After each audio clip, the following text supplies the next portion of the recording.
गांव के किनारे एक छोटा सा झोपड़ा था जिसमें एक बूढ़ा आदमी रहता था। उसका नाम रामू था। उसकी दुनिया में बस एक ही खुशी थी, उसकी प्यारी गाय गौरी। गौरी सिर्फ उसकी गाय नहीं थी बल्कि उसके परिवार जैसी थी। वह रोज सुबह जल्दी उठकर गौरी की देखभाल करता। गौरी भी अपने मालिक रामू से बहुत प्यार करती थी। जब भी रामू दुखी होता, गौरी अपनी बड़ी बड़ी आंखों से उसे देखती और अपनी नर्म जीभ से उसे चाट कर दिलासा देती। वह इतनी अच्छी थी कि हर रोज ढेर सारा दूध देती, जिसे बेचकर रामू अपनी जरूरतें पूरी करता था। गांव के लोग भी गौरी को बहुत पसंद करते थे, लेकिन किस्मत को कुछ और ही मंजूर था।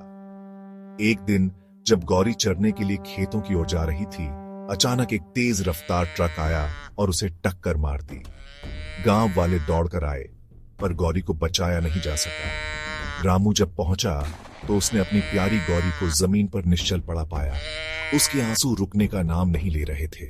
उसने गौरी को अपनी बाहों में लिया, लेकिन अब वह उसे कभी वापस नहीं पा सकता था। गौरी के बिना उसकी दुनिया सूनी हो गई। उसकी आमदनी का एकमात्र जरिया भी चला गया। अब उसके पास खाने के लिए भी पैसे नहीं बचे। पहले लोग उससे दूध खरीदते थे, अब कोई उसकी मदद करने नहीं आया। धीरे धीरे उसे भूख सताने लगी। मजबूरी में उसे भीख मांगनी पड़ी।